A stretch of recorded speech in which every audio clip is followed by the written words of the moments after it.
Today I'm going to show you how I put drip around each one of these trees. It's just a simple example in one way that you can do it. We've got these trees right here that we're going to put some drip around. That way we can water them separately, even from the grass. Although this is getting grass over it, we want the ability to be able to just water these trees if we need to. And actually on this job, we're putting drip around all of the trees.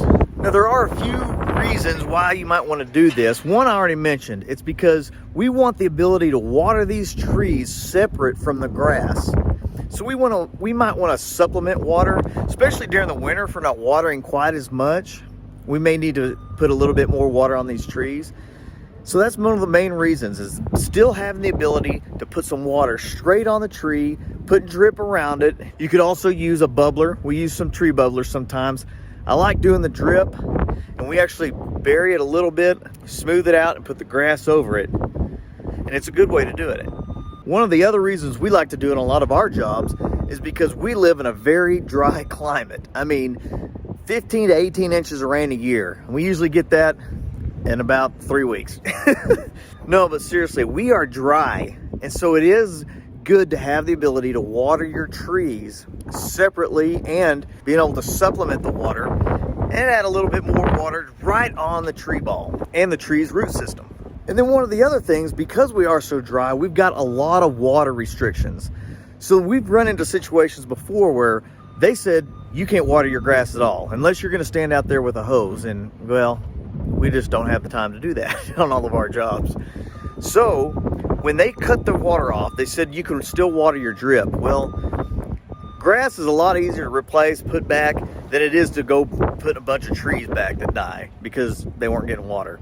So we like to be able to put some drip there, still water our trees even if we can't water the grass.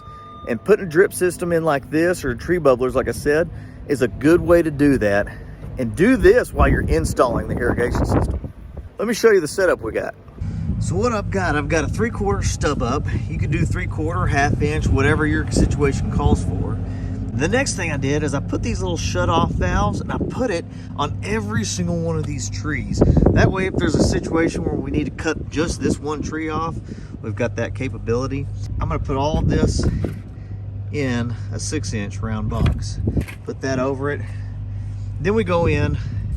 I actually used blank tubing here, and then I went into our drip here, just one round around these trees. So a good little setup. I like to dig the little trench and bury that drip just a little bit instead of laying it on top of the ground, then the sod over it. Because when you lay that drip on the ground and just put the sod over it, it puts a little hump there.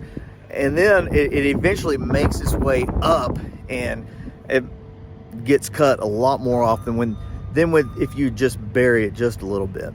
And you can see here, I came up with my stub up. I've got my little shut-off valve, and then I dug a trench around just right where the edge of the root ball is. And you can see it over here, and I got one done. And then I added that drip in there. Now let me show you what it looks like when it's all said and done. Here's one of the bigger trees we just got done. See, I put a 6-inch round box over the stub up and that little valve, smoothed it all out. Sod will lay perfectly flat over this.